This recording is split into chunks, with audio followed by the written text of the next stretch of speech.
Isang mapagpalang araw sa inyong lahat, mga kapwa ko tagapakinig. May mga sugat na hindi kayang hilumin ng panahon, lalo na kung ang mismong nagbigay nito ay ang taong pinag-alayan mo ng iyong buong mundo. Handa na ba kayong pakinggan ang isang kwentong magpapatunay na kung minsan, ang pinakamatinding sakit ang siyang nagsisilbing lunas? Ito ang kwento ni Dalisay, isang babaeng minahal, nagtiis at ibinigay ang lahat. At ito rin ang kwento kung paano, sa isang iglap, ang isang sampal ay hindi lang dumurog sa kanyang puso, kundi gumising din sa natutulog niyang katapangan. Maingat na hinawakan ni Dalisay ang silver tray na naglalaman ng paboritong pulutan ng kanyang asawa. Ang bawat hakbang niya sa loob ng engrandeng social hall ng Kuta Marangal ay tila sinusukat. Napapalibutan siya ng mga asawa ng opisyal na nakabihis ng mga kumikinang na bestida at alahas, habang siya ay kontento na sa kanyang simpleng floral dress na ilang beses na niyang isinuot sa mga ganitong okasyon. Hindi mahalaga. Ang mahalaga ay ang lalaking nasa gitna ng entablado, nagsasalita sa harap ng mikropono. Si Major Dante Lagdameo, ang kanyang asawa, ang sentro ng selebrasyon ngayong gabi. Isang parangal para sa kanyang matagumpay na misyon, isang ngiti ang sumilay sa kanyang mga labi. Ang lahat ng pagod, ang lahat ng sakripisyo, nagkakaroon ng halaga sa tuwing nakikita niyang ganito si Dante. Respetado, hinahangaan, matagumpay. Bawat plansado niyang uniforme, bawat mainit na pagkaing inihahanda niya, bawat gabing nag-iisa siyang nagdarasal para sa kaligtasan nito. Lahat ay para sa gabing ito, para sa pangarap nilang dalawa. "Excuse me, dadaan lang po," mahinang sabi niya habang sumisiksik sa pagitan ng mga bisita. Nang malapit na siya sa lamesa kung saan nakaupo ang mga kapwa mataas na opisyal ni Dante, may isang waiter na nagmamadaling dumaan sa kanyang likuran. Bahagya siyang natabig nito, nawalan siya ng balanse. Sa isang iglap, ang lahat ay tila nag-slow motion. Ang tray ay lumipad mula sa kanyang mga kamay. Ang sisig na maingat niyang inihanda ay sumabog sa ere at dire-diretsong lumapag sa puting-puting bestida ng isang babaeng nakaupo sa tabi ng upuan ni Dante. Ang babae ay si Amaris Montemayor. Maganda, bata, at anak ng isang maimpluwensyang negosyante. "Oh my God! Look what you've done!" Sigaw ni Amaris. Napatayo ito at gulat na tiningnan ang malaking mantsa sa kanyang mamahaling damit. "Hindi ka ba tumitingin sa dinadaanan mo?" Lahat ng mata ay napunta sa kanila. Ang musika ay humina. Maging si Dante sa entablado ay natigil sa pagsasalita. "Paumanhin. Pasensya ka na. Hindi ko sinasadya." Nanginginig na, sabi ni Dalisay habang mabilis na kumukuha ng tissue sa lamesa. "Huwag mo akong hawakan. You're disgusting!" Pagtataboy ni Amaris sa kamay niya. Bumaba si Dante mula sa entablado. Ang kanyang muka ay hindi maipinta. Inakala ni Dalisay na lalapitan siya nito upang tulungan. Sa pag-aakalang iyon, nagkamali siya. Nilagpasan siya ni Dante at agad na dinaluhan si Amaris. "Are you okay, Amaris? I'm so sorry for this." Malambing ang boses ni Dante, puno ng pag-aalala. Hinawakan pa nito ang braso ng babae na para bang ito ang pinakamahalagang tao sa buong silid. Pagkatapos ay hinarap siya ni Dante. Ang mukha nitong kanina lang ay puno ng pagmamalaki ay napalitan ng matinding galit at pagkasuklam. "Ano ka ba naman, Dalisay? Sa lahat ng lugar, dito ka pa gagawa ng eksena. Ang lampa-lampa mo. Pinapahiya mo ako sa harap ng lahat." Sigaw niya, sapat lang para marinig ng mga taong malapit sa kanila. Bawat salita ay parang punyal na tumusok sa puso ni Dalisay. "Dante, hindi na niya natapos ang sasabihin." Pak! Isang malutong at malakas na sampal ang dumapo sa kanyang pisngi. Ang lakas ng sampal ay nagpatumba sa kanya sa sahig. Ang silver tray na hawak niya kanina ay gumulong palayo. Lumikha ng maingay na kalansing sa katahimikan na biglang bumalot sa buong hall. Natahimik ang lahat. May iilang napasinghap, may iilang nagbulungan, na sinundan ng mga pigil na hagigik. Nakita niya sa gilid ng kanyang mga mata ang mapanuyang mamangiti sa mga labi ni Amaris. Ngunit para kay Dalisay, ang mundo ay tumigil sa pag-ikot. Ang hapdi sa kanyang pisngi ay walang-wala kumpara sa sakit na dumurog sa kanyang pagkatao. Sa harap ng mga taong dapat ay rumirespeto sa kanya bilang asawa ng isang major, ibinagsak siya ni Dante sa pinakamababang level ng kahihiyan. At sa isang iglap, nabasag ang lahat. Ang pag-ibig na iningatan niya ng maraming taon, ang pag-asang balang araw ay pahahalagahan din siya nito ng higit sa kahit ano, ang pangarap ng isang masayang pamilya. Naglaho na parang bula. Dahan-dahan, nawala ang sakit, nawala ang luha na nagbabadyang tumulo. Ang pumalit ay isang nakakakilabot na kapayapaan, isang malamig na kawalan. Tila isang switch ang pinindot sa loob ng kanyang puso at bigla, wala na siyang maramdaman para sa lalaking nasa harap niya. Dahan-dahan siyang tumayo, pinagpagan ang kanyang damit. Walang bahid ng emosyon ang kanyang mukha. Itinuon niya ang kanyang mga mata kay Dante, ngunit ang lalaking tinitingnan niya ay hindi na ang Dante na kanyang minahal. Isa na lamang itong estranghero. Hindi siya nagsalita, hindi niya kailangan. Tumalikod siya at nagsimulang maglakad palayo. Ang mga tao ay automatikong nagbigay daan, tila natatakot sa katahimikang bumabalot sa kanya. Hindi niya nilingon si Dante. Hindi niya kailangang makita ang reaksyon nito. Tapos na. Ang katahimikan sa kanilang bahay ay nakakabingi pagdating niya. Hinubad niya ang kanyang sapatos at dire-diretsyong naglakad papasok sa kanilang kwarto. Hindi niya binuksan ang ilaw. Ang liwanag lamang mula sa buwan sa labas ng bintana ang nagsilbing tanglaw niya. Lumuhod siya sa gilid ng kanilang kama. Maingat niyang inabot ang ilalim nito at hinila palabas ang isang lumang kahon na gawa sa nara. Ang kahon na naglalaman ng lahat ng lihim na pinili niyang kalimutan para sa kanilang pagsasama.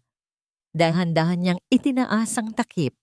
Sa loob, sa ilalim ng mga luma nilang litrato, ay naroon ang isang itim na USB at isang makapal na folder na puno ng mga dokumento at ebidensya. Mga katibayan ng katiwalian, ng mga ilegal na transaksyon, ng mga kasalanang kayang dumurog hindi lang sa karera ni Dante, kundi sa buong pagkatao nito. Isang bahagyang nangiti ang gumuhit sa kanyang mga labi habang hinahaplos ang takip ng folder. Ngunit hindi ito ang nangiti ng isang asawang mapagmahal na nasaktan. Ito ay ang nangiti ng isang hukom na handa ng ibaba ang kanyang sentensya. Sa katahimikan ng kwarto, ang tanging maririnig ay ang mahinang kaluskos ng mga lumang bagay sa loob ng kahon. Binuksan ni Dalisay ang isang maliit na table lamp at ang malamyos na liwanag nito ay nagbigay buhay sa mga anino sa kanyang paligid. Ang unang dinukot niya ay isang kupas ng litrato. Sila ni Dante, mga 10 taon na ang nakalipas. Nakaupo sila sa ilalim ng isang puno ng mangga sa probinsya. Ang mga ngiti nila ay abot tainga. Si Dante noon ay isang batang kadete pa lamang. Payat ang pangangatawan, ngunit nag-aalab ang mga mata sa pangarap. Siya naman, isang simpleng dalaga na ang buong mundo ay umikot sa lalaking iyon. Naalala niya ang araw na yon, ang init ng hapon, ang amoy ng mga nahihinog na mangga, at ang mga salitang binitiwan ni Dante na naging pundasyon ng kanyang buhay. Balang araw, Isay, sabi ng batang Dante habang hawak ang kanyang kamay, kapag naging general na ako, ibibigay ko sa iyo ang lahat.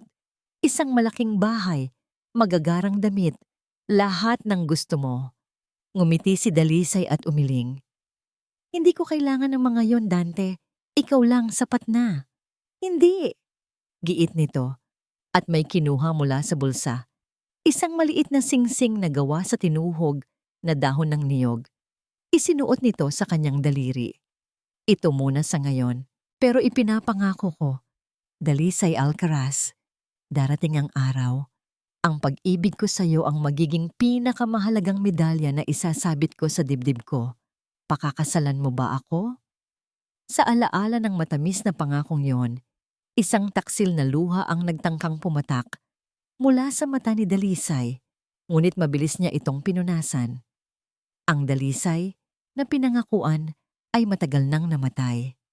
Ang babaeng narito ngayon ay hindi na umiiyak para sa mga basag na pangako. Ibinalik niya ang litrato sa kahon na may kasamang finality. Parang isinasara niya ang isang kabanata ng kanyang buhay. Sunod niyang kinuha ang isang maliit at nakatuping piraso ng tela, isang kapiraso ng unipormeng punit-punit na tinahi niya isang gabi. Naalala niya ang gabing iyon. Kadarating lang ni Dante mula sa isang matinding training exercise, sugatan at pagod. Ang uniporme nito ay may malaking punit sa balikat. Magdamag siyang nagtahi.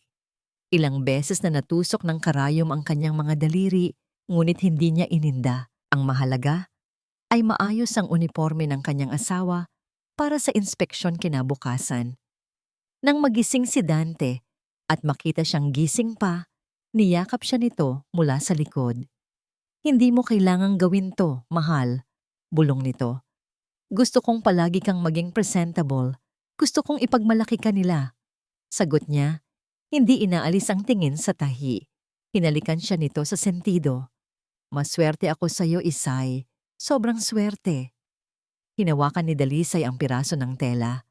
Ang telang iyon ay saksi sa kanyang pag-ibig at sakripisyo. Ngunit ngayon, isa na lang itong paalala na ang pag-ibig na ibinigay niya ay ibinaon lang sa limot at binaliwala. Inilapag niya ito sa tabi ng litrato.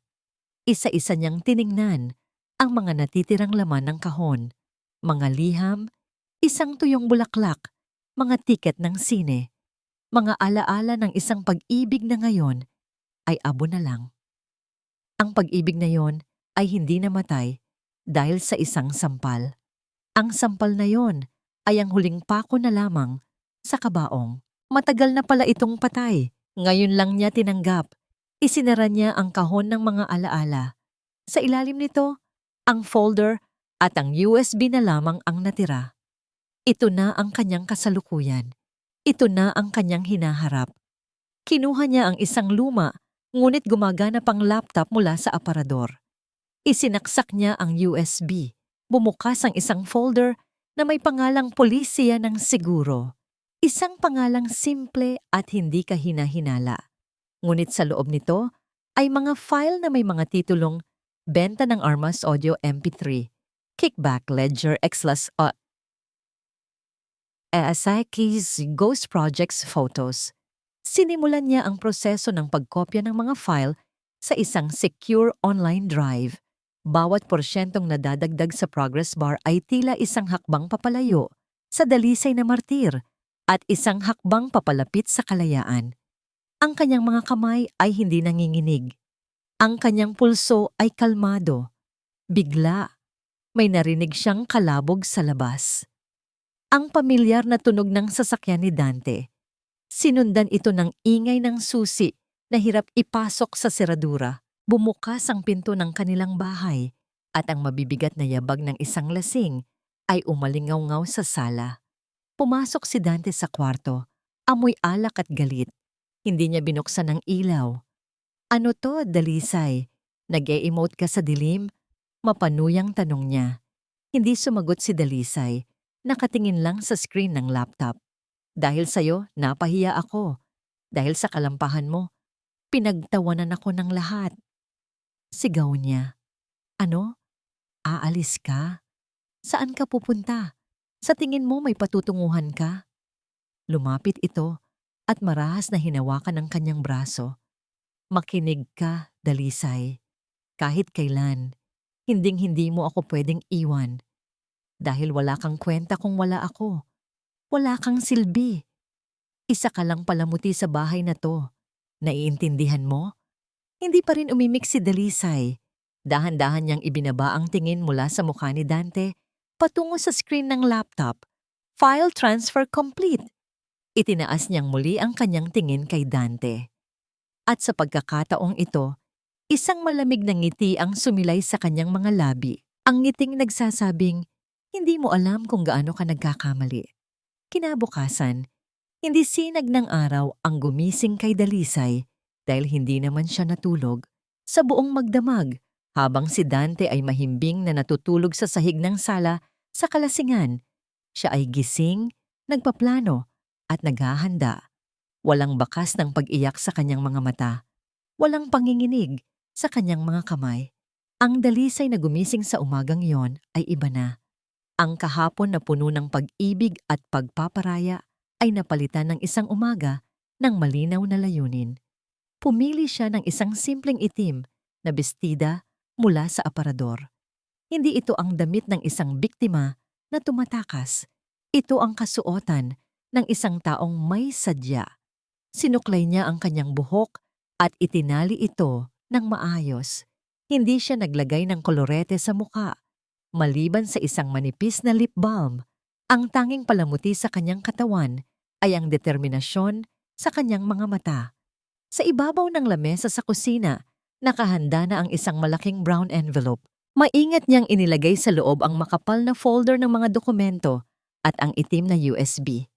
Bago ito isara, tinitigan niya muna ang laman nito sa huling pagkakataon.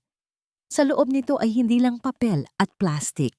Naroon ang katotohanan, ang bigat ng kasinungalingan at ang talim ng kanyang pagganti. Isinara niya ang envelope at nilagyan ng selyo. Hindi niya ito nilagyan ng pangalan ng padadalhan o ng pangalan niya. Isa itong blangkong sobre na naglalaman ng bomba na sasabog anumang oras. Kinuha niya ang kanyang maliit na pitaka at lumabas ng bahay ng walang ingay. Hindi niya nilingon ang natutulog na katawan ni Dante sa sala. Para sa kanya, isa na lang itong masamang panaginip na kailangan ng tuldukan. Ngunit hindi siya pumunta sa post office. Hindi siya sumakay ng bus o taxi. Naglakad siya patungo sa isang lugar na pamilyar sa lahat ng sundalo at kanilang pamilya. Ang himlayan ng mga bayani. Ang sikat ng araw ay banayad at ang hangin ay presko. Ang perpektong hanay ng mga puting krus ay tila mga sundalong nakatayo sa kanilang huling pormasyon. Payapa ang lugar. Isang kabalintunaan dahil ang daladala ni Dalisay ay isang digmaan na malapit nang magsimula. Nilagpasan niya ang daan-daang lapida hanggang sa marating niya ang isang partikular na puntod sa isang sulok sa ilalim ng isang puno ng kalachuchi. Ang pangalan sa lapida ay malinaw pa. Sergeant Manuel Manny Reyes, isang tapat na lingkod ng bayan, si Manny. Ang matalik na kaibigan at kumpadre ni Dante noon, ang lalaking bigla na lang napatay sa engkwentro. Ilang taon na ang nakalipas, matapos nitong sabihin kay Dalisay na may gusto itong ibunyag tungkol sa mga operasyon ni Dante. Maingat na inilapag ni Dalisay ang isang puting rosas na dala niya sa ibabaw ng lapida. Hinaplos niya ang malamig na marmol. "Pasensya na, Manny. Ngayon ko lang ito magagawa para sa'yo." Bulong niya. "Dalisay." Isang boses ng babae ang tumawag sa kanya mula sa likuran. Lumingon si Dalisay at nakita si Aling Rosa, ang byuda ni Manny. Isang babaeng pinatanda ng kalungkutan, ngunit hindi pinahina ng panahon. "Alam kong darating ka," sabi ni Aling Rosa. Ang kanyang mga mata ay nagpapahayag ng isang pangunawang, matagal nang kinikimkim. Lumapit si Dalisay. Walang masyadong salita ang namagitan sa kanila. Ibinigay ni Dalisay ang brown envelope. "Aling Rosa, para ito kay Manny at para sa lahat ng inagawan niya ng katarungan." Tinanggap ni Aling Rosa ang sobre. Tiningnan niya ito at pagkatapos ay tumingin siya kay Dalisay. "Ang sabi mo noon, baka nagkakamali lang ako sa mga hinala ko kay Dante." "Nagkamali po ako," sagot ni Dalisay. Ang kanyang boses ay payak ngunit matatag. "Pinili kong maging bulag, pero kagabi, sinampal niya ako para magising." Isang matatag na pagtango ang sagot ni Aling Rosa. "Matagal ko nang hinihintay ang paggising mo." Kinuha niya ang sobre at maingat na inilagay sa loob ng kanyang bayong. Ako na ang bahala rito. Isang package mula sa isang naglulukang biyuda ay hindi paghihinalaan. Diretso itong makakarating sa opisina ni General Agoncillo. Salamat po. Iyon lang ang nasabi ni Dalisay. Hindi. Umiling si Aling Rosa at sa unang pagkakataon, isang maliit na ngiti ang sumilay sa kanyang mga labi. Ako ang dapat magpasalamat sa'yo. Mag-iingat ka, iha. Tumalikod si Aling Rosa at naglakad palayo. Dala-dala ang pag-asa ng katarungan na matagal nang ipinagkait sa kanila. Naiwan si Dalisay na mag-isa. Tumingala siya sa kalangitan, hinayaan ang sikat ng araw na dampiin ang kanyang pisngi, ang parehong pisngi na sinampal ni Dante. Huminga siya ng malalim at mula sa kanyang mga labi, lumabas ang mga salitang tatapos sa lahat. 15 minuto, bulong niya sa hangin. Dante, bibigyan kita ng 15 minuto.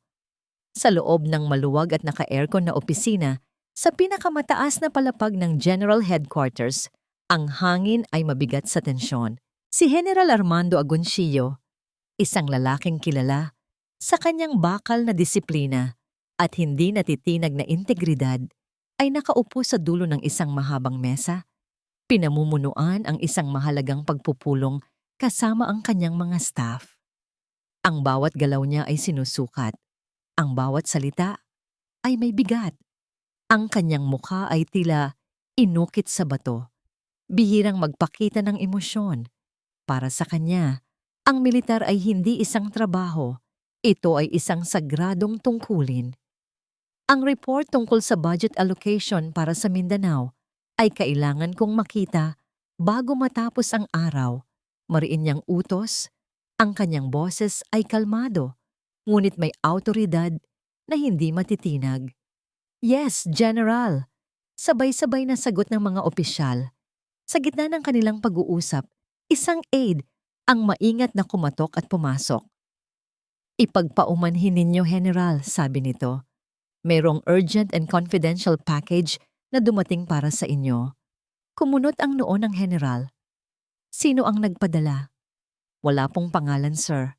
Ang nag-iwan lang po ay isang byuda ng isang yumaong sarhento. Si Mrs. Reyes po, asawa ng yumaong si Sergeant Manuel Reyes. Sa pagkarinig ng pangalan, bahagyang nagbago ang ekspresyon ng General. Si Sergeant Reyes ay isa sa mga sundalong nirerespeto niya dahil sa katapatan nito. Ang biglaang pagkamatay nito ay isa sa mga kasong hanggang ngayon ay may duda pa rin siya. Ipasok mo, utos niya. Inilapag ng ID ang isang simpleng brown envelope sa harap ng General. Walang marka, walang kahit anong palatandaan kung ano ang laman. Ang mga opisyal sa paligid ng mesa ay nagpatuloy sa kanilang diskusyon, ngunit ang atensyon ng General ay nasa sobre na. May kung anong kaba siyang naramdaman. Dahan-dahan niyang pinunit ang selyo. Ang una niyang nakita ay mga kopya ng ledger, mga numero, mga transaksyon. Sa una ay hindi niya maintindihan, ngunit habang binabasa niya ang mga nakasulat na nota sa gilid ng papel, ang kanyang mga mata ay unti-unting nanliit. Ang mga numero ay hindi tumutugma sa opisyal na report ng budget. Ituloy niyo lang ang meeting, sabi niya sa kanyang mga staff. Ang kanyang boses ay biglang naging malamig. Hindi na siya nakatingin sa kanila, kundi sa mga dokumentong hawak niya. Binuklat pa niya ang mga pahina, mga litrato, mga larawan ng mga ghost project, mga baraks na pinunduhan ng milyon-milyon, ngunit hindi naman itinayo. Mga resibo ng mga armas at equipment na sobrang mahal kumpara sa tunay na presyo. Ang bawat papel na binubuklat niya ay tila isang dagdag na patong ng dumi na bumabalot sa pangalan ng militar na pinag-aalayan niya ng kanyang buhay. Ang kanyang paghinga ay nagsimulang bumigat. Ang pagkuyom ng kanyang kamao sa ilalim ng mesa ay nagsimulang humigpit. At pagkatapos, nakita niya ang USB. Isinaksak niya ito sa kanyang laptop at isinuot ang kanyang headphones. May isang audio file doon. Benta ng Armas Audio MP3. Pinindot niya ang play. Ang unang boses na naririnig niya ay pamilyar. Mayabang, malakas. Ang boses ni Major Dante Lagdameo. Madali lang yan, sabi ng boses ni Dante sa recording. Ang mga armas na yan ay idedeklara nating damage beyond repair. Pagkatapos ng exercise, ibenta natin sa mga kaibigan natin sa halagang gusto nila. Kalahati sa akin, kalahati sa inyo. Walang makakaalam. May isa pang boses sa recording. Isang boses na nag-aalangan. Major, paano si Sergeant Reyes? Mukhang may naamoy na siya.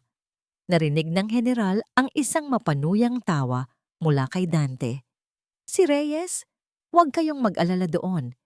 May mga aksidenteng sadyang nangyayari sa isang engkwentro. Isang bala lang ang katapat ng mga matatapang na aso. Sa puntong yun, hinablot ng general ang headphones mula sa kanyang mga tainga. Ang kanyang mukha ay namumula na sa galit.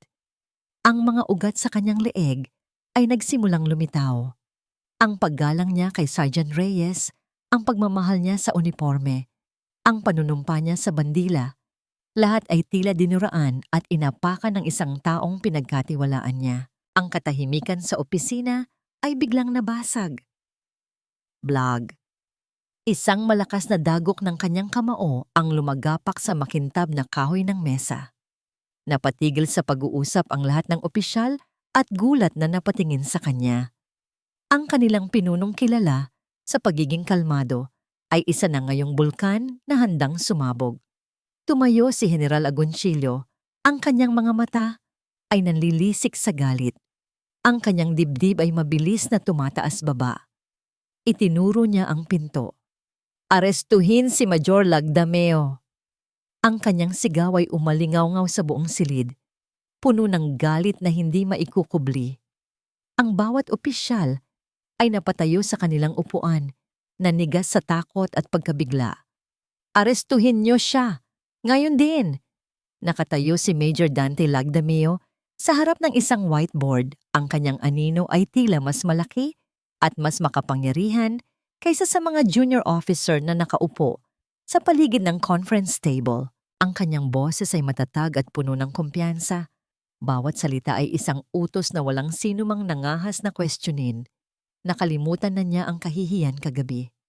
Para sa kanya, iyon ay kasalanan ni Dalisay, isang maliit na aberya na hindi dapat makaapekto sa kanyang magandang imahe. Ang asawa niya ay isang problema na kailangan lang disiplinahin. Ngayon, sa loob ng conference room na ito, siya ang batas. Siya ang kapangyarihan. Ang phase 2 ng operasyon ay magsisimula sa Biyernes. Walang puwang para sa pagkakamali. Malinaw ba? Tanong niya. Ang kanyang tingin ay matalim na naglibot sa buong silid. Yes, sir. Sabay-sabay nilang sagot. Isang ngiti ng kasiyahan ang gumuhit sa kanyang mga labi. Ito ang gustong-gusto niya, ang takot at respeto sa mga mata ng mga taong nasa ilalim niya. Flag. Ang pinto ng conference room ay bumukas ng malakas. Lahat sila ay napalingon. 4 na armadong military police, nakasuot ng kanilang full gear, ang pumasok sa silid. Ang kanilang mga mukha ay seryoso at walang emosyon. Napatigil si Dante. Ang ngiti sa kanyang labi ay napalitan ng ini. Anong kabastusan ito? Hindi niyo ba nakikitang may meeting ako? Sigaw niya sa mga MP. Sino ang nag-utos sa inyo? Lumabas kayo. Ngunit ang mga MP ay hindi gumalaw. Nanatili silang nakatayo sa may pinto. Tila mga estatwang bakal. Ang kanilang presensya ay nagdulot ng biglaang lamig sa buong silid. Ang mga junior officer ay nagsimulang magkatinginan, naguguluhan at kinakabahan. Sinabi kong lumabas kayo. Inulit ni Dante. Ang kanyang boses ay tumaas na sa galit. Humakbang siya palapit sa kanila, handang gamitin ang kanyang ranggo para ipahiya ang mga ito. Ngunit bago pa siya makalapit, isang anino ang tumakip sa liwanag mula sa pasilyo. Isang figura ang marahang pumasok sa silid. Ang lahat ng hangin ay tila nawala sa kwarto. Ang mga junior officer ay sabay-sabay na napatayo at sumaludo. Ang kanilang mga katawan ay nanigas sa takot. Si General Armando Agoncillo, Nakatayo ang general sa may pinto. Ang kanyang mukha ay kasing tigas ng bato at ang kanyang mga mata ay nag-aapoy sa isang galit na kayang tumunaw ng bakal. Hindi siya nagsalita. Naglakad lang siya ng dahan-dahan papasok. Ang bawat yabag ay umalingaw-ngaw sa nakabibinging katahimikan. Napalunok si Dante. Ang kanyang kayabangan ay biglang naglaho, napalitan ng pagkalito at nagsisimulang takot. General. Anong... Hindi siya pinansin ng general. Nagpatuloy ito sa paglakad hanggang sa makarating ito sa harap niya. Walang salitang binitiwan, inihagis ni General Agoncillo ang isang makapal na brown envelope sa ibabaw ng conference table. Kumalat ang laman nito. Mga dokumento, mga litrato, at isang itim na USB. "Tingnan mo," sabi ng general. Ang kanyang boses ay mahina, ngunit puno ng lason. "Tingnan mo ang dumi na ikinalat mo sa unipormeng suot mo." Nanginginig na tiningnan ni Dante ang mga papel, ang ledger, ang mga litrato. Ang transcript ng audio recording. Sa isang iglap, bumagsak ang kanyang mundo. Alam niya na. Ito na ang katapusan. "Sergeant Reyes," sabi ng general. Bawat pantig ay tila isang suntok sa sikmura ni Dante. "Dinungisan mo ang alaala ng isang tapat na sundalo.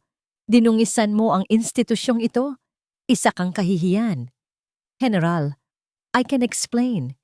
Hindi na niya natapos ang kanyang sasabihin.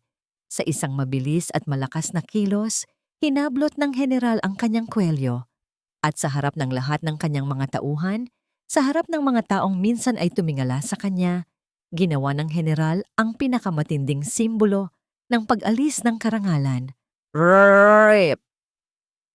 Ang tunog ng tela na napupunit ay umalingaw-ngaw sa buong silid. Marahas na hinila at pinunit ni General Agoncillo ang epaulet na may tatak ng major mula sa balikat ni Dante. Ang gintong sagisag ng kanyang ranggo, ang bagay na pinaghirapan at ipinagmalaki niya, ay isa na ngayong basahan sa kamay ng general.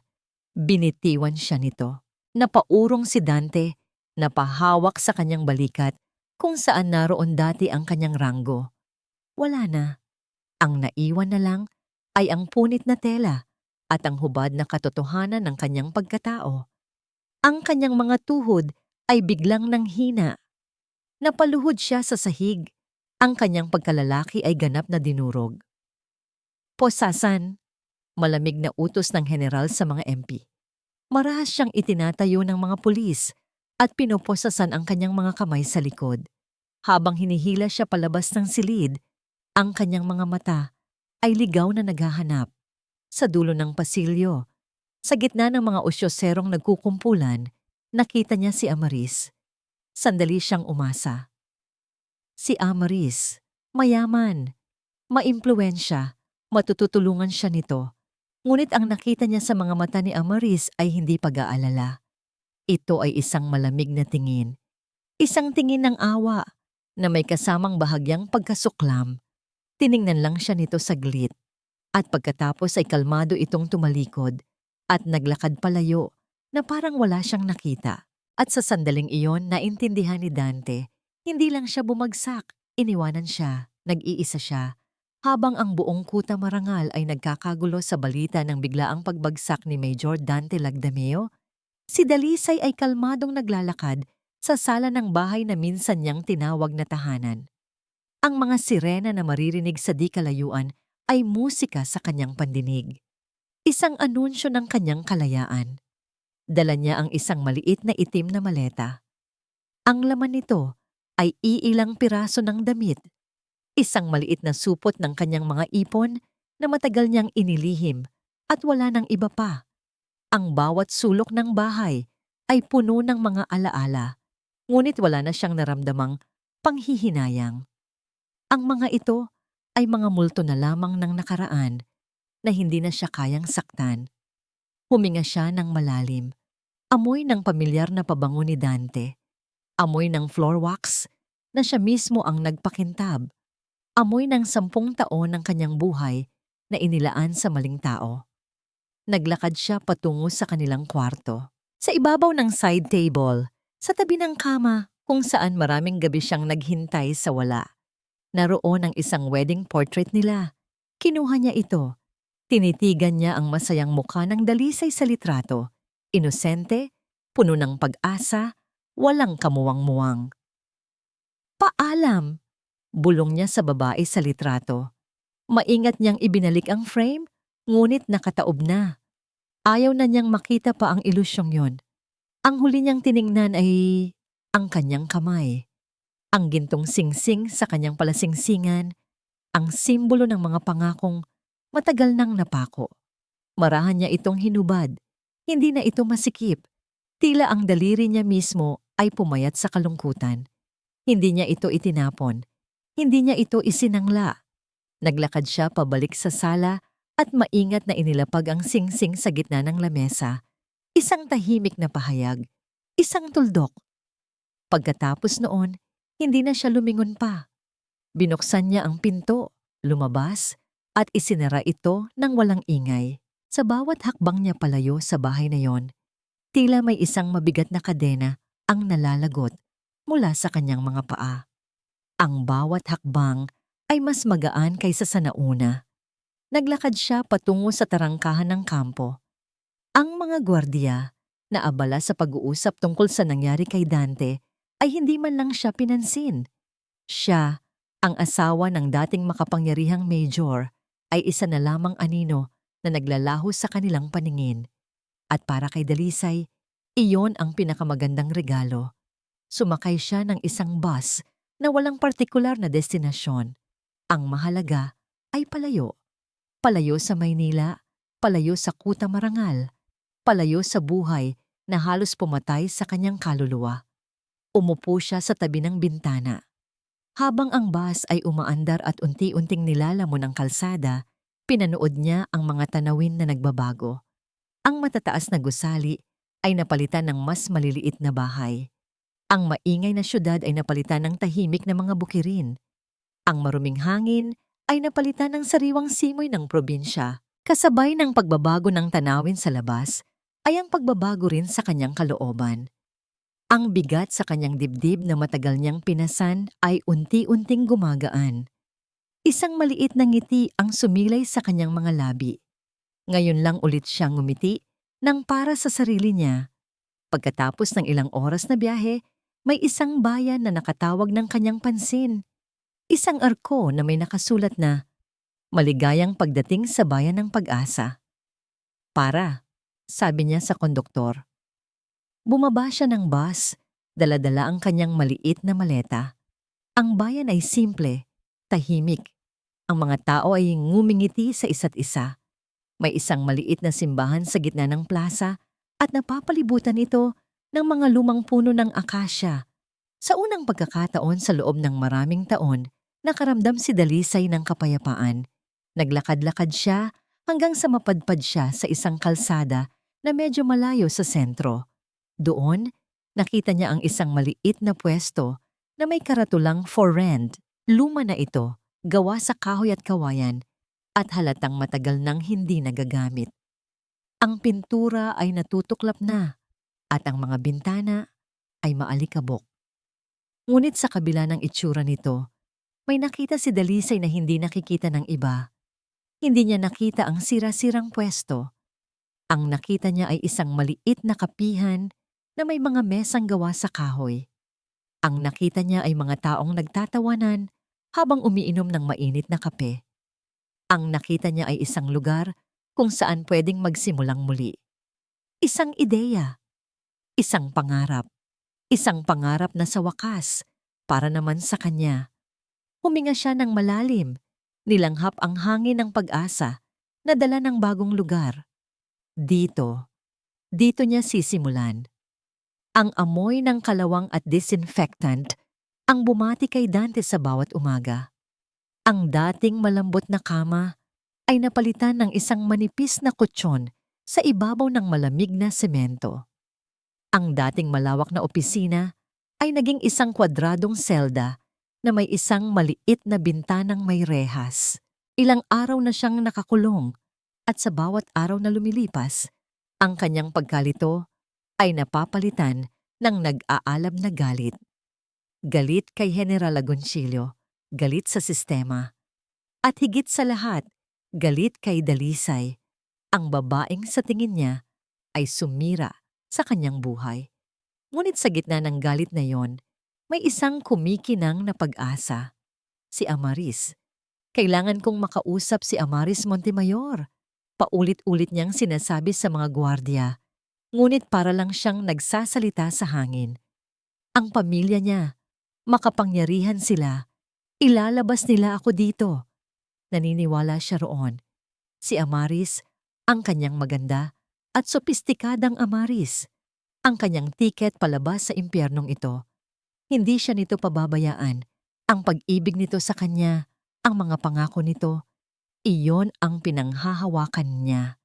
Isang hapon, habang nakatitig siya sa kawalan, isang gwardiya ang kumatok sa rehas. Lagdameo, may bisita ka. Agad na nabuhayan ng loob si Dante. Tumayo siya, inayos ang kanyang damit preso, at sinubukang magmukhang presentable. Ito na. Si Amaris. Dumating na ang kanyang tagapagligtas. Dinala siya sa isang maliit na visiting area na pinaghihiwalayan ng makapal na salamin. At doon, nakita niya ito. Si Amaris ay nakaupo sa kabilang panig. Kasing ganda at kasing elegante pa rin tulad ng dati. Nakasuot ito ng isang mamahaling itim na damit. Ang buhok ay perpektong nakaayos. Tila hindi siya nababagay sa madilim at maruming lugar na yon. Ang tanging kakaiba lang ay ang kanyang ekspresyon. Walang emosyon, malamig. Amaris, salamat sa Diyos at dumating ka, sabi ni Dante sa teleponong nag-uugnay sa kanila. Kailangan mo akong tulungan. Isang setup lang to. Alam kong kaya ng pamilya mo na. Hindi ako pumarito para tulungan ka, Dante. Putol ni Amaris sa kanya. Ang kanyang boses ay kasing lamig ng salamin sa pagitan nila. Natigilan si Dante. Anong ibig mong sabihin? Isang maliit at mapanuyang ng ngiti ang gumuhit sa mga labi ni Amaris. Ang tanong ay hindi ano, kundi sino. Kilala mo ba si General Montemayor?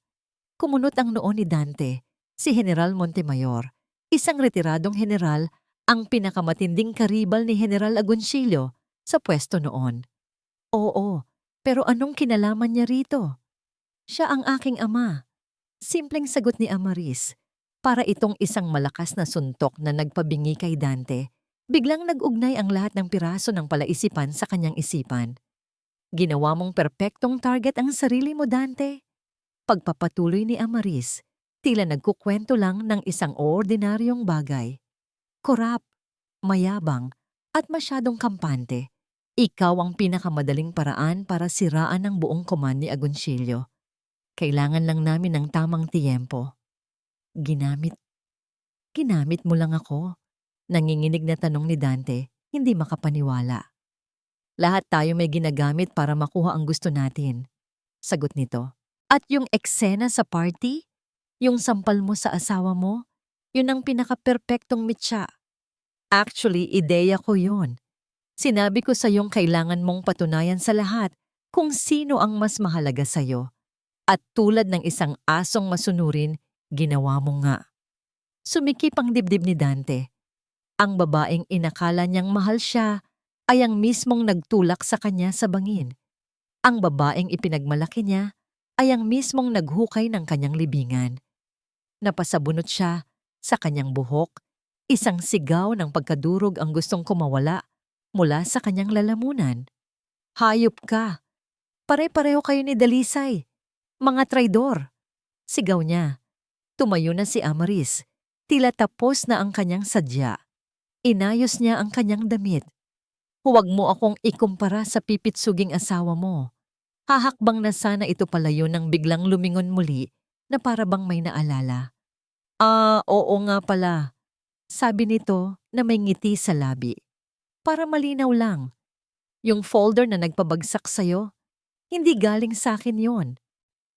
Napatingin si Dante, naguguluhan. Hindi ko alam kung paano niya nakuha ang lahat ng yon. Pagpapatuloy ni Amaris, habang dahan-dahang naglalakad palayo. Pero ang dati mong asawa, ang tahimik at sunod-sunuran mong si Dalisay, mas matalino siya ng milya-milya kaysa sa inaakala mo. At sa huling mga salitang iyon, tinalikuran na siya ni Amaris. Iniwan si Dante na nakatulala, nakatingin sa kawalan. Ang katotohanan ay mas masakit pa sa sampal. Hindi lang siya ginamit ni Amaris. Ang tunay na nagpabagsak sa kanya, ang tunay na utak sa likod ng lahat, ay ang babaeng tinawag niyang walang kwenta. Si Dalisay. Isang nakakabaliw na tawa ang kumawala sa kanyang bibig. Isang tawa na walang saya. Isang tawa na puno ng kabaliwan at pagkatalo. Pagkatapos ay sinuntok niya ng buong lakas ang salamin, paulit-ulit, hanggang sa dumugo ang kanyang mga kamao. 6 na buwan nang lumipas. Ang luma at sira-sirang pwesto sa Bayan ng Pag-asa ay hindi na makilala. Ang natutuklap na pintura ay napalitan ng isang malinis at kremang kulay. Ang mga maalikabok na bintana ay ngayoy malilinaw na salamin na nag-aanyaya sa sikat ng araw. Sa itaas ng pinto, isang karatulang gawa sa inukit na kahoy ang nakasabit. Kapihan Hiraya. Sa loob, ang amoy ng bagong giling na kape at sariwang bake na tinapay ang bumabati sa sinumang papasok. Ang bawat sulok ay pinalamutian ni Dalisay ng mga pinatuyong bulaklak at maliliit na halaman. Ang mga mesa at silya na gawa sa lokal na kawayan at kahoy ay nagbibigay ng pakiramdam na mainit at pamilyar. Ito ay hindi lang isang coffee shop, ito ay isang santuwaryo. Ang santuwaryo ni Dalisay.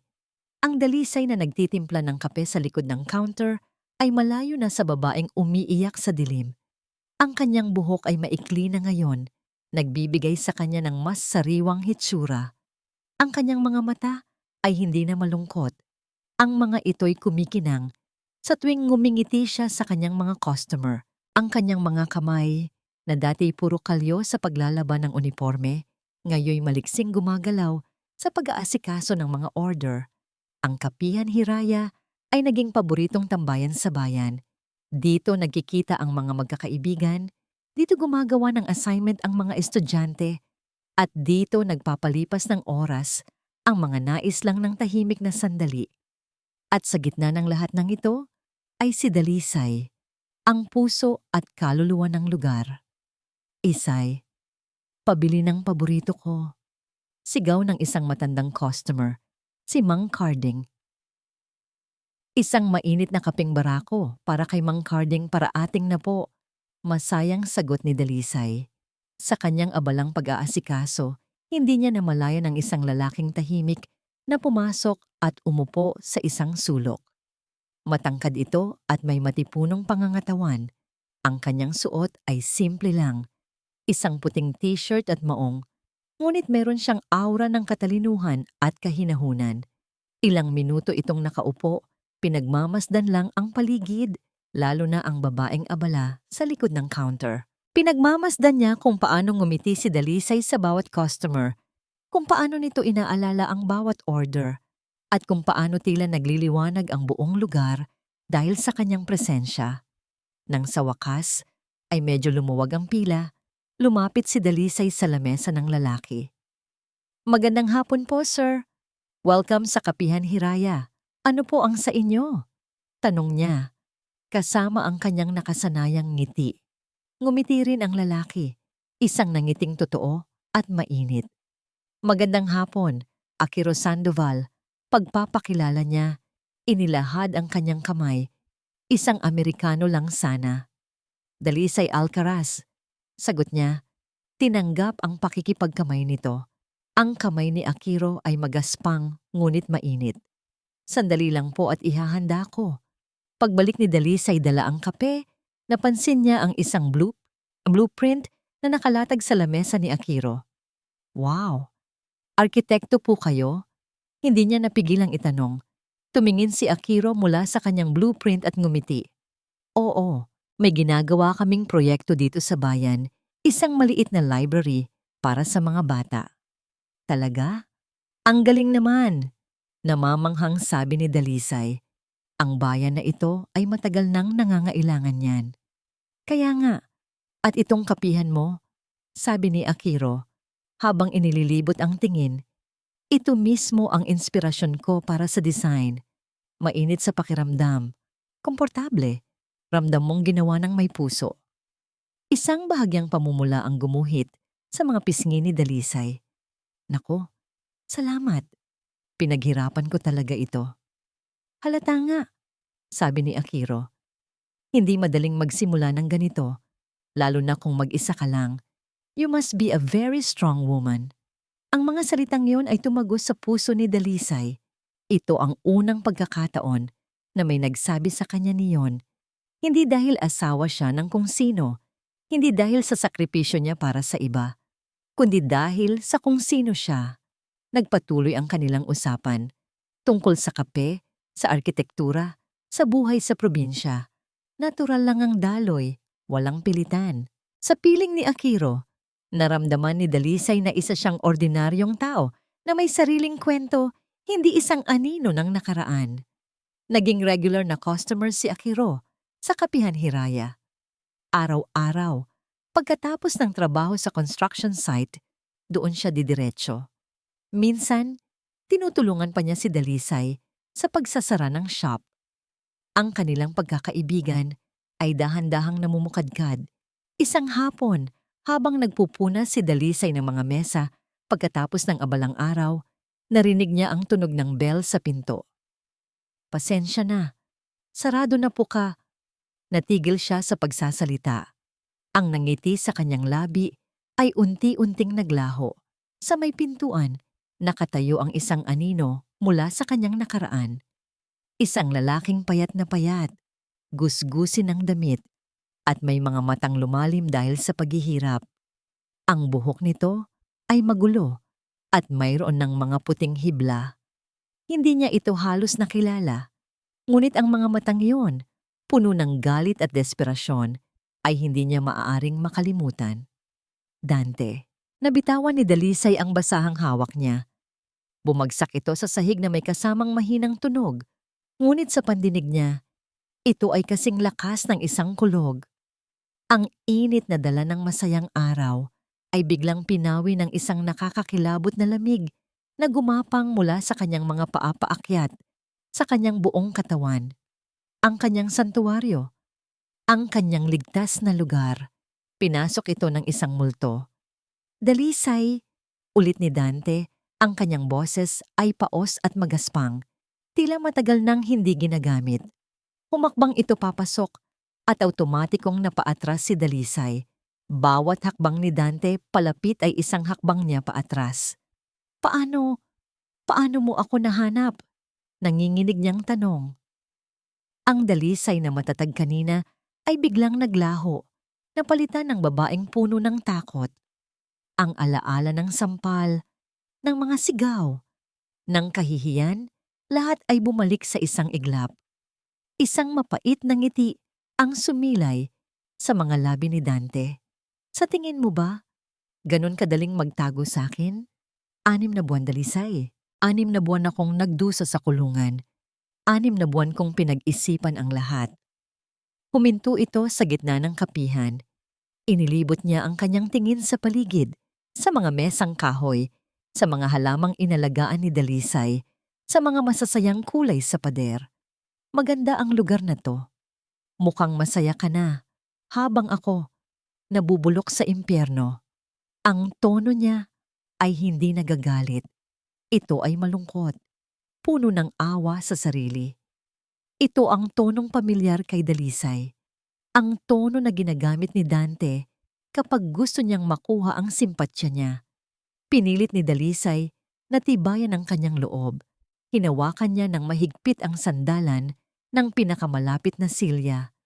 Ito ang pamamay-ari ko, sabi niya sa sarili. Hindi ko hahayaang sirain niya ito. Umalis ka na, Dante, sabi niya. Sinisikap na maging matatag ang kanyang boses. Umalis? Tumawa si Dante. Isang tawang walang saya. Pagkatapos ng lahat, Dalisay, tingnan mo ako. Itinuro niya ang kanyang sarili. Tingnan mo ang ginawa mo sa akin. Ang ranggo ko, ang dangal ko, ang kinabukasan ko, kinuha mo ang lahat. Wala akong kinuha sa'yo. Sagot ni Dalisay. Ang galit ay nagsisimula nang pumalit sa kanyang takot. Ang sarili mong mga kasalanan ang kumuha ng lahat ng yan. Kasalanan. Ang kasalanan ko lang ay minahal kita ng sobra. Sigaw niya, ang kanyang pagiging maamo ay biglang naglaho. Lumapit ito ng mabilis at marahas na hinawakan ng braso ni Dalisay. Binigay ko sa iyo ang lahat. Isang magandang buhay. Pero ano ang ginawa mo? Tinraidor mo ako.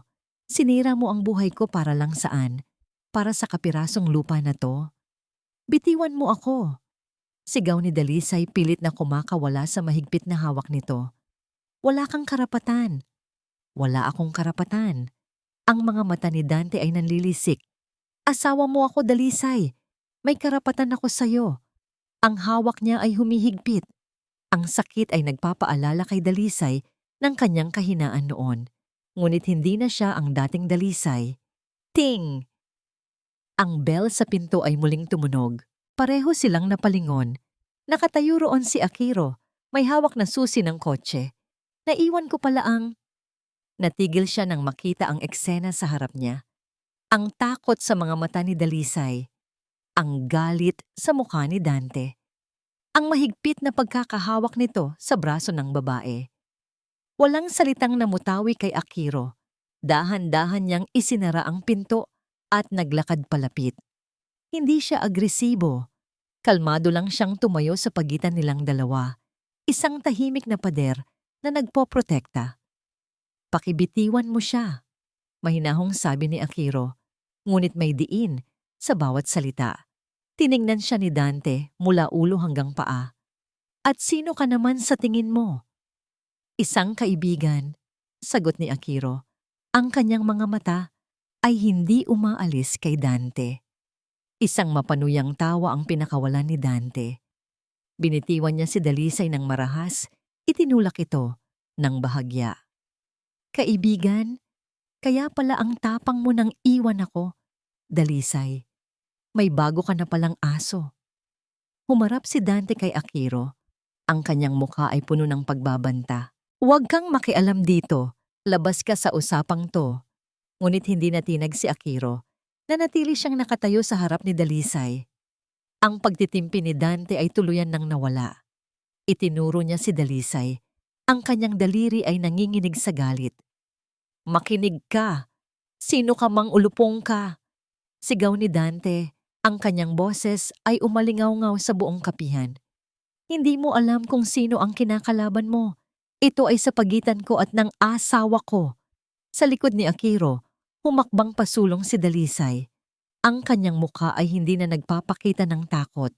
Ito ay malamig, matatag, puno ng isang kapangyarihang ngayon lang niya natuklasan. Tiningnan niya si Dante diretso sa mga mata. Hindi na ako asawa mo, sabi niya. Ang kanyang boses ay malamig at matalas na parang yelo.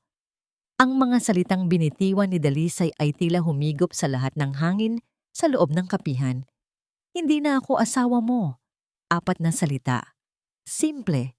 Ngunit para kay Dante, ito ay mas malakas pa sa sampal na ibinigay niya noon. Natigilan siya. Ang galit sa kanyang mga mata ay napalitan ng hindi makapaniwalang pagtingin. Anong sinabi mo? Ito na ang sandaling hinintay ni Dalisay. Ang sandali kung saan haharapin niya ang multo ng kanyang kahapon, nang walang takot, nang walang pag-aalinlangan. Ang presensya ni Akiro sa kanyang likuran ay nagbigay sa kanya ng lakas, ngunit alam niyang ang laban na ito ay kailangan niyang tapusin ng mag-isa. Ang sabi ko, hindi na ako asawa mo. Ulit niya, mas malinaw, mas matatag. Ang babaeng asawa mo, ang Dalisay na kilala mo, pinatay mo siya noong gabing sinampal mo siya sa harap ng maraming tao. Naglakad siya palapit kay Dante. Sa unang pagkakataon, hindi siya ang umaatras. Naaalala mo pa ba ang pakiramdam na, yon Dante? Ang kahihiyan? Ang sakit? Siguro hindi. Dahil para sa'yo, isa lang yung ordinaryong gabi. Pero para sa akin, iyon ang paggising ko. Ang bawat salita ni Dalisay ay tila isang matulis na bagay na tumutusok sa pagkatao ni Dante. Wala siyang maisagot. Nakatingin lang siya sa babaeng nasa harap niya, isang estrangherang may pamilyar na mukha. Sinisisi mo ako sa pagbagsak mo. Pagpapatuloy ni Dalisay, ang kanyang boses ay kalmado ngunit may bigat. Pero kailanman, hindi ako ang sumira sa'yo. Ikaw. Ikaw ang sumira sa sarili mo. Ang kasakiman mo. Ang kayabangan mo. Ang pagtataksil mo. Bawat isang kasalanan na ginawa mo, para kang naghuhukay ng sarili mong libingan. Ang ginawa ko lang, Dante. Tinabunan ko ng lupa. Napahakbang paatras si Dante. Ang katotohanan sa mga salita ni Dalisay ay masakit. Hindi niya kayang tanggapin. Hindi. Umiling siya. Minahal kita. Dalisay. Pag-ibig? Isang mapait na tawa ang kumawala sa lalamunan ni Dalisay. Ang pag-ibig ba ay ang iwanan akong mag-isa gabi-gabi? Ang pag-ibig ba ay ang ipahiya ako sa harap ng kabit mo? Ang pag-ibig ba ay ang sabihing wala akong kwenta kung wala ka? Hindi yan pag-ibig, Dante. Sakit yan. At pagod na akong masaktan. May kinuha si Dalisay mula sa bulsa ng kanyang apron. Isang maliit at lumang kahon. Dahan-dahan niya itong binuksan. Sa loob, nakalagay ang pinakaunang medalya ni Dante para sa Best in Marksmanship. Noong kadete pa ito. Ang medalyang minsan niyang ipinagmalaki, pinakintab, at itinago na parang kayamanan. Inilahad niya ito kay Dante. Naaalala mo ba to? Sabi mo noon, ito ang simula ng lahat ng pangarap natin. Tinitigan ni Dante ang medalya. Ang isang piraso ng metal na iyon ay kumakatawan sa lahat ng nawala sa kanya. Ang kanyang kabataan, ang kanyang mga pangarap, ang kanyang karangalan. Ang mga pangarap na yon matagal nang naging bangungot. Sabi ni Dalisay. Kinuha niya ang kamay ni Dante at isinara ang mga daliri nito sa paligid ng maliit na kahon. Hindi na ito sa akin. Wala nang anuman sa'yo ang sa akin. Tapos na tayo. Ang pakiramdam ng malamig na metal sa kanyang palad ang gumising kay Dante. Tumingin siya kay Dalisay at sa unang pagkakataon, hindi galit ang nakita niya, kundi isang malalim na pagsisisi. Ngayon lang niya nakita ng buo ang babaeng sinayang niya. Ngayon lang niya naintindihan kung gaano kalaki ang nawala sa kanya. Isay, ang pangalan niya ay lumabas sa kanyang bibig na parang isang panalangin, isang pagsusumamo.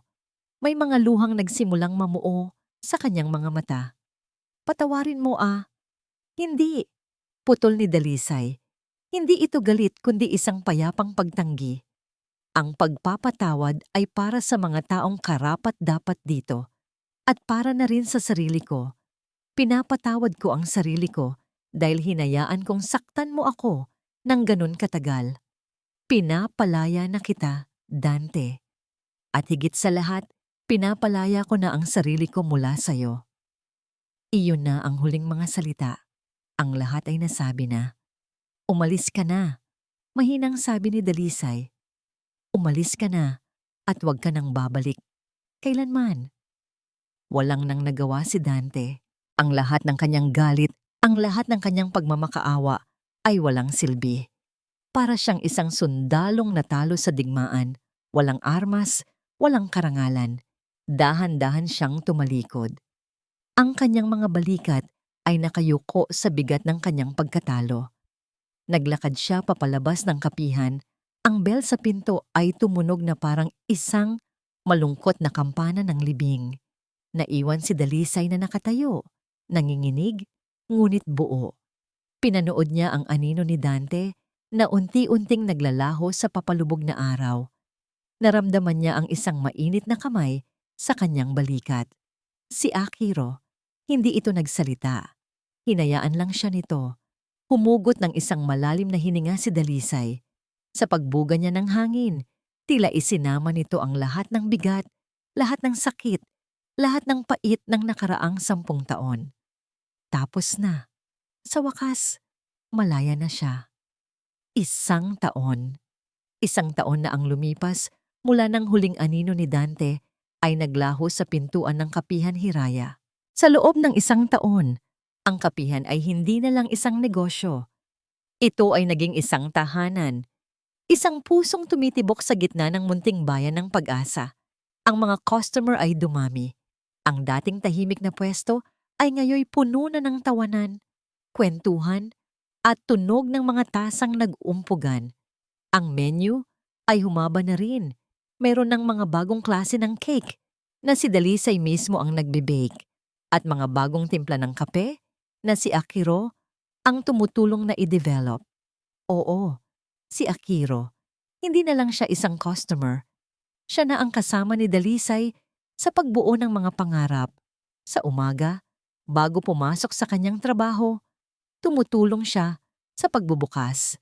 Sa hapon, pagkatapos ng kanyang trabaho, sinasamahan niya si Dalisay sa pagsasara. Ang kanilang samahan ay hindi minadali. Ito ay isang halamang dahan-dahang diniligan ng respeto, pagkakaibigan, at isang pag-ibig na tahimik ngunit totoo.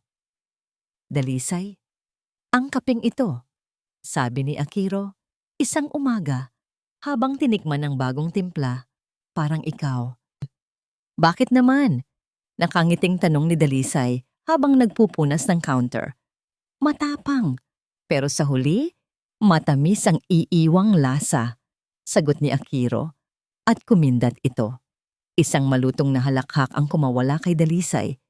Isang tunog na minsan niya naman niyang inakalang hindi na niya maririnig muli mula sa sarili. Sa piling ni Akiro, ang pagtawa ay naging kasing natural ng paghinga.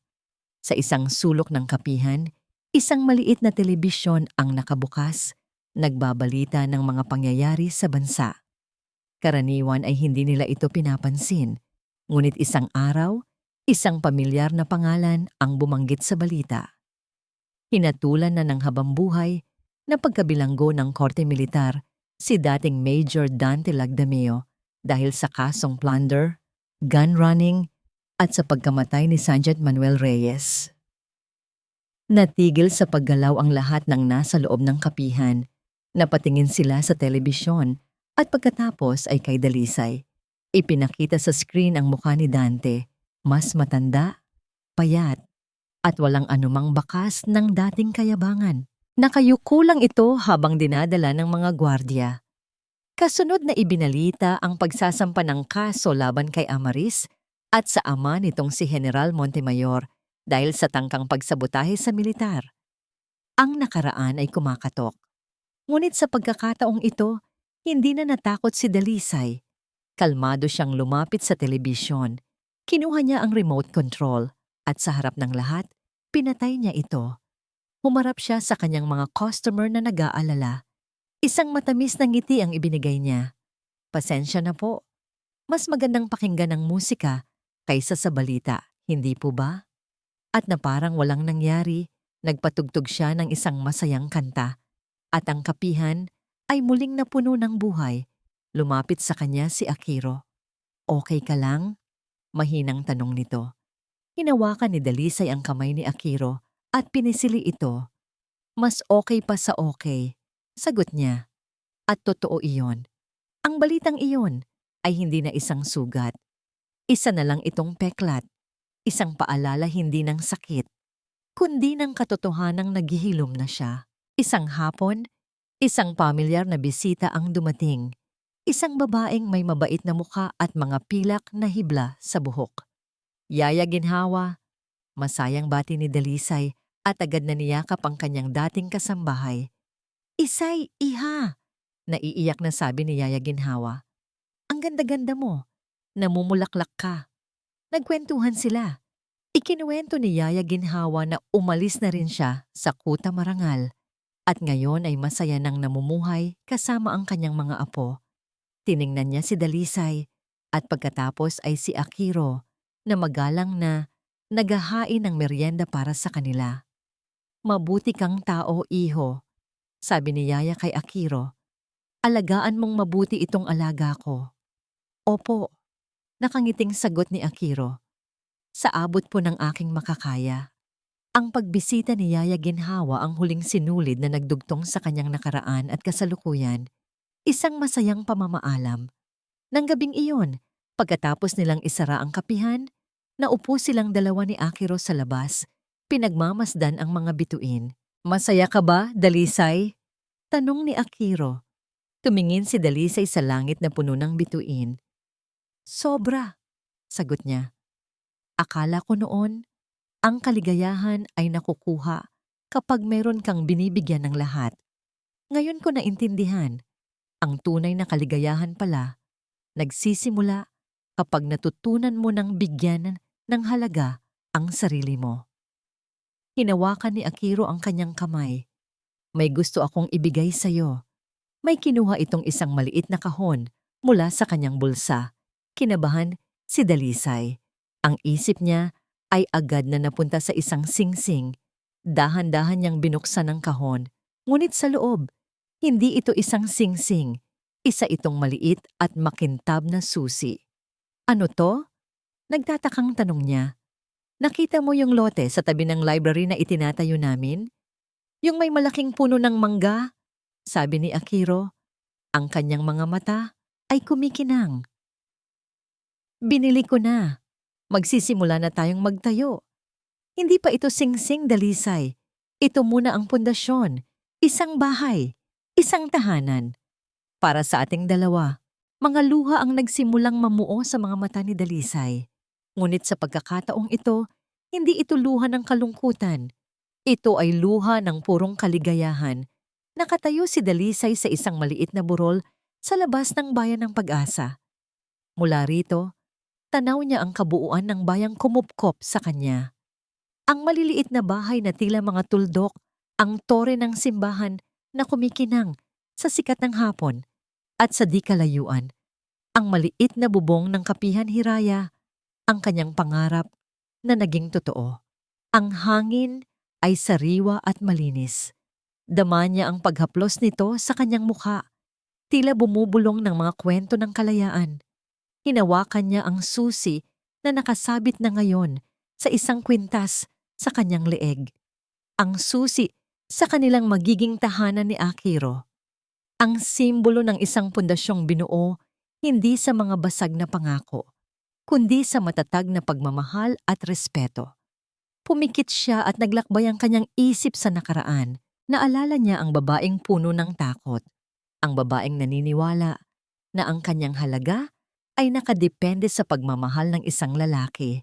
Naalala niya ang sakit, ang kahihiyan, ang mga gabing puno ng luha. Ngunit wala ng pait, wala ng galit. Ang tanging naroon ay isang malalim na pasasalamat. Nagpapasalamat siya sa sakit dahil ito ang gumising sa kanya.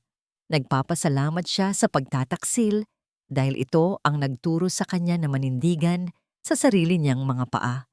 At nagpapasalamat siya sa sampal na yon, ang sampal na dumurog sa kanyang puso, ngunit bumuo naman sa kanyang pagkatao. Naalala niya ang mga huling salita ni Dante sa kanya noon. Wala kang kwenta kung wala ako. Isang ngiti ang sumilay sa kanyang mga labi. Isang nangiting payapa at puno ng kumpiyansa. Tingnan mo ako ngayon, Dante. Tingnan mo ang babaeng sinabi mong walang kwenta. Nakatayo siya rito sa sarili niyang lupa, humihinga ng sarili niyang hangin, at lumilikha ng sarili niyang kaligayahan, malayo sa anino ng isang lalaking ang tanging alam na kapangyarihan ay ang manakit. Ito ang tunay na pagganti. Hindi ang makita si Dante na nagdurusa sa kulungan. Hindi ang malaman na si Amaris ay nahaharap din sa batas. Ang mga yon ay resulta lang ng kanilang sariling mga gawa. Bunga ng mga binhing sila mismo ang nagtanim. Ang pinakamatamis na ganti pala ay hindi tungkol sa kanila. Ito ay tungkol sa kanya. Ang pagganti ay ang paggising sa umaga na ang tanging inaalala ay kung anong kape ang ititimpla. Ang pagganti ay ang pagtawa ng malakas kasama ang mga kaibigan. Ang pagganti ay ang pagbuo ng mga bagong pangarap mula sa abo ng nakaraan. Ang pagganti ay ang matutunang mahalin ang sarili ng buo. Nang walang pag-aalinlangan, nang walang hinihintay na kapalit, iminulat niya ang kanyang mga mata. Naramdaman niya ang isang pamilyar na presensya sa kanyang likuran. Dalawang malalakas na braso ang yumakap sa kanyang baywang. Isinandal niya ang kanyang ulo sa dibdib ni Akiro, nilalasap ang init at seguridad na dulot nito. Ang lalim ng iniisip mo, bulong ni Akiro sa kanyang tainga. Iniisip ko lang kung gaano ako kaswerte, sagot ni Dalisay habang hinahawakan ang mga kamay ni Akiro na nakayakap sa kanya. Maswerte tayong dalawa. Pagtatama nito, itinuro nito ang isang lugar sa ibaba ng burol kung saan nagsisimula nang tumayo ang pundasyon ng isang maliit na bahay sa ilalim ng puno ng mangga. Malapit na. Malapit na. Ulit ni Dalisay.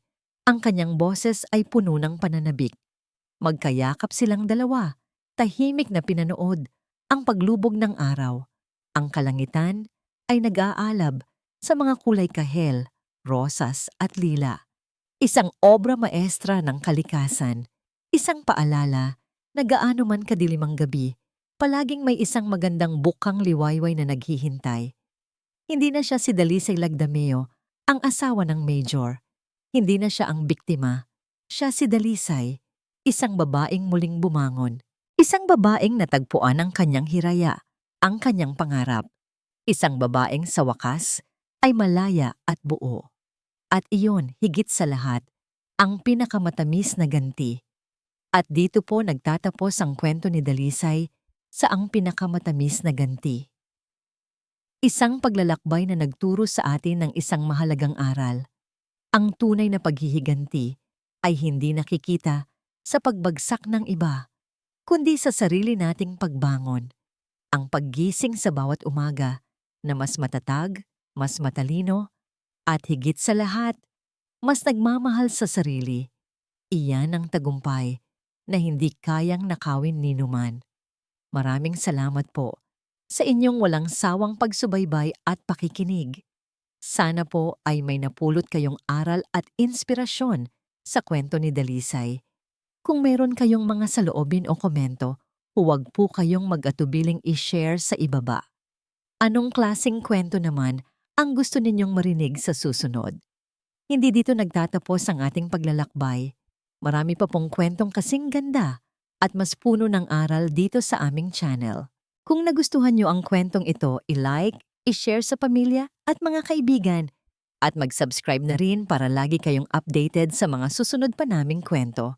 I-click nyo ang notification bell para kayo ang unang makarinig kapag may bago kaming upload. Pagpalain po kayo ng Panginoon, kayo at ang inyong buong pamilya. Hanggang sa muli.